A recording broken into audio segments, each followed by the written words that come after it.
வணக்கம் மக்களே. எனக்கு வந்து சடனாக ஒரு 2 days வந்து ஊருக்கு போகிற பிளான் இருந்தது. ஸோ ஒரு ஈவெண்ட் இருந்தது, மேரேஜ் ஃபங்க்ஷன், அதையும் அட்டன் பண்ணோம். ப்ளஸ் வந்து மேக்கப் ஒர்க்கும் இருந்தது.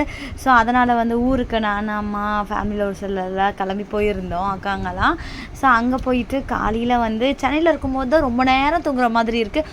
ஊருக்கெலாம் போயிட்டோம் அப்படின்னா ரொம்ப சீக்கிரமாகவே விழிப்பு வந்துடுது, எல்லாருமே எழுந்துக்கிறாங்களே. ஸோ நானும் வந்து சீக்கிரமாக எழுந்து குளிச்சுட்டு ஃப்ரெஷ் ஆகிட்டு கொஞ்ச நேரம் வந்து இந்த மாடு பேர் என்னது, தங்கம் கூட மறந்துடுச்சு எனக்கு. ஸோ தங்கம் கிட்ட வந்து கொஞ்சம் நேரம் நின்று பேசிகிட்டு இருந்தேன். ஹேனி பேபின்னு கூப்பிட்டு போயிருந்தேன். ஸோ வீட்டில் விட்டு போனால் அவங்க டேடி வர லேட் ஆகும், அதனால் வந்து பார்த்துக்க முடியாது, ஏன்னா அம்மா எல்லோரும் போயிருந்ததுனால. ஸோ இவங்களும் வந்து என் கூட வந்திருந்தாங்க. செம்ம ஜாலி. எங்கள் பெரியம்மா வாசல்லாம் பெருக்கிட்டு ஸோ மரத்துலேருந்து மாங்காய், அப்புறம் இது என்னது லெமன், இதெல்லாம் பறித்து கொடுத்துருந்தாங்க. ஸோ வேர்க்கடலை வந்து சட்னி செஞ்சுருந்தாங்க. வேர்க்கடலை சட்னி என் பசங்களுக்கு ரொம்ப பிடிக்கும். இட்லி, களி, வேர்க்கடலை சட்னி, சாம்பார் இதெல்லாம் வந்து காலையில் பிரேக்ஃபாஸ்ட்க்கு ரெடி பண்ணியிருந்தாங்க. ஸோ அதை நான் வந்து புடைக்க மட்டும் செஞ்சுருந்தேன். அதை முறம் வச்சு புடச்சி கொடுத்துருந்தேன்.